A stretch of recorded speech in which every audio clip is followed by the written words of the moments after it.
Okay, this is on reducing fractions, which I've already done. Okay, but this is part 2 of it. Okay, so if I had a pizza and I broke it up into 8 slices, okay, and I filled in, or we ate, my family ate, which this is impossible, we always eat more than this, okay, if we ate 4 out of 8, okay, so I cut this pizza into 8s and we ate 4 of them. Alright, same pizza right here, I'm just going to cut it differently. I'm just going to make one and just make it easier, and we eat this. That would be 1 out of 2. Does everybody see that it shows the same thing? Yeah. Okay, these are equivalent fractions. Did y'all know that? Okay, so what can I do to what you call reduce 4/8? You can reduce both of them by 4, and then 4 divided by 4 is 1, and then 8 divided by 4 is 2. Very good, okay. So what I would do to reduce is you look for a number that will go into both 4 and 8. And 4 will go into both of them. So I'm going to say divided by 4, divided by 4. And that equals 4 divided by 4 is 1, 8 divided by 4 is 2.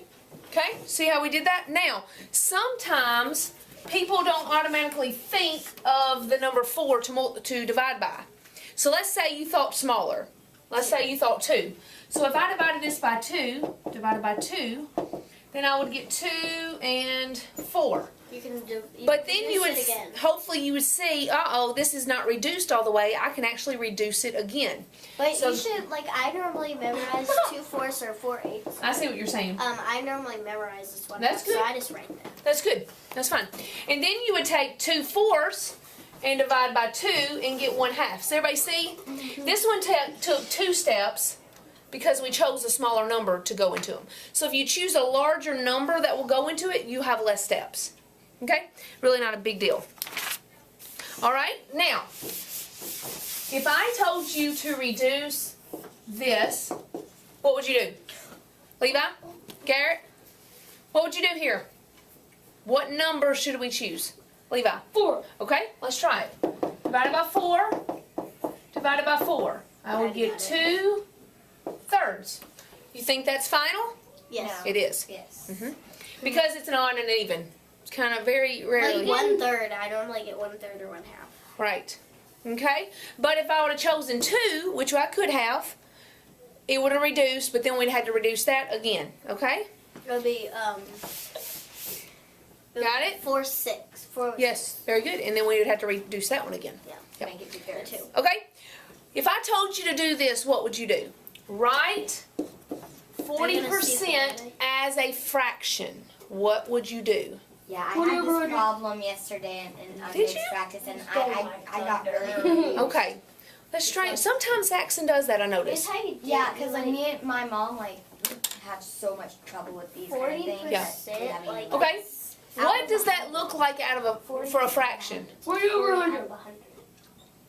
That's the fact. Okay. Percent stands for, you could actually kind of think of it as cents, out of 100. as in how many cents are in a dollar. So I would say 40 out of 100 cents. This means per cent, per 100. I don't That's know what how that to means. reduce that. So anytime you have a percent, it always goes over 100. Just to let you know. Okay, reduce that. you can reduce this. And I'm going to show you something really cool. 180. Okay?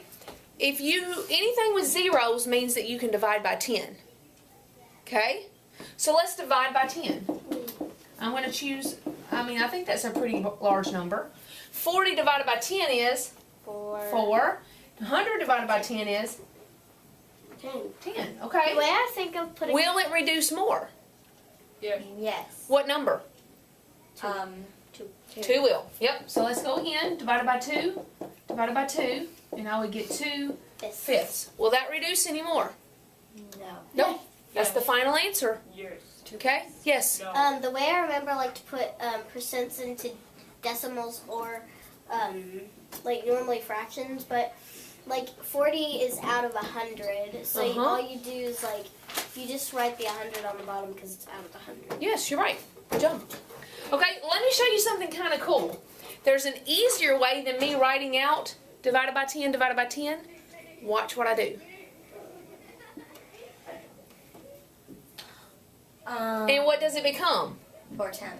And then I can reduce that. When you divide by 10, you can erase zeros. Now check this out. What if I had 408 over 100? Will these zeros cross out? No. No, it's only the ending ones because they're being divided by 10 because 0, 40, 50, 60 divided by 10 is the only thing that's the divides by. Yes. So if like it was 50 100s, it would be 5/10. Yes. Oh, okay. Isn't that cool? Or 80 over 100. Be I can 8/10. cross out these two, and the answer would be 8/10, and then I would reduce You it. normally don't have that, like Right. 100 over 100. As you keep getting in school, you'll be able to do this a lot. It's really cool, yeah. So, know that when I'm crossing out those zeros, all I'm actually doing is dividing by 10, okay? Because 10 takes away that 0. Got it? Okay. I believe that is it. That Yes, was it is. really fast. What time is it? Okay. It's